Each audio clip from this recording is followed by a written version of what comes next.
নজর রাখবো পরবর্তী সংবাদে।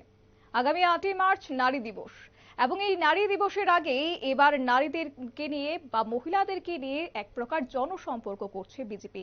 সেই জায়গায় দাঁড়িয়ে এবার নারী শক্তি বন্ধন, আজ যেটা লক্ষ্য করা গেছে, নয় বনমালীপুরে নারী শক্তি বন্ধন কর্মসূচি করা হয়েছে এবং গান্ধী স্কুলে লক্ষ্য করা গেছে সেই নারী শক্তির বন্ধন কর্মসূচি, এবং উপস্থিত ছিলেন এখানে বিজেপির রাজ্য সভাপতি রাজীব ভট্টাচার্য। নারীদের সশক্তিকরণের লক্ষ্যে এক প্রকার কর্মসূচি হাতে নিয়েছে বিজেপি। গোটা বিষয়কে কেন্দ্র করে রাজীব ভট্টাচার্য কি বলছেন শুনবো। আপনারা জানেন যে আগামী 8 তারিখে মহিলা দিবস। এই মহিলা দিবসকে সামনে রেখে, যেহেতু মহিলা দিবসে শিবরাত্রি, শিবের আরাধনায় আমরা সবাই মহিলারা ব্যস্ত থাকি, তো তার নিরিখে দাঁড়িয়ে মাননীয় প্রধানমন্ত্রী কিছুদিন আগে একটা অনুষ্ঠান করেছিলেন, একটা পরিকল্পনা করেছিলেন যে ভারতবর্ষের সমস্ত এসএইচজি বা মহিলাদের দ্বারা পরিচালিত এনজিও যারা রয়েছেন তাদের সঙ্গে জনসম্পর্ক করা এবং একটা শক্তি বন্ধন উৎসব কার্যক্রম নিয়েছে।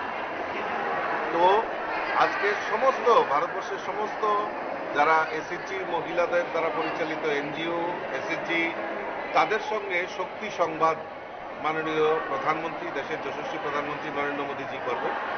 সেই অনুষ্ঠানটাকে সার্থক রূপ নেওয়ার জন্য আমাদের ত্রিপুরা রাজ্যেও প্রায় প্রতিটি মণ্ডলে আজকে এই শক্তি বন্ধনের মাননীয় প্রধানমন্ত্রীর যে ভার্চুয়াল ভাষণ সেটা শোনার জন্য আমরা সারা রাজ্যে তার রূপরেখা তৈরি করা হয়েছে। আর আজকে নয় বনমালীপুর এলাকায়ও আমরা তার বিশেষ উদ্যোগ গ্রহণ করেছি। মহিলাদের নিয়ে আজকের এই অনুষ্ঠানটাকে আমরা অনুধাবন করি।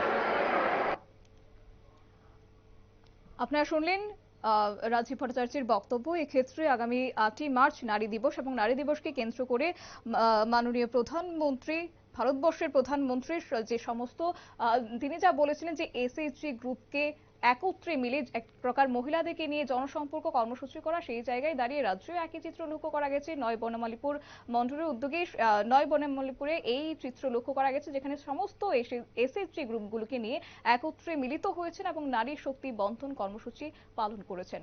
নিয়ে নিচ্ছে ছোট একটি বিজ্ঞাপন বিরতির সঙ্গে থাকুন।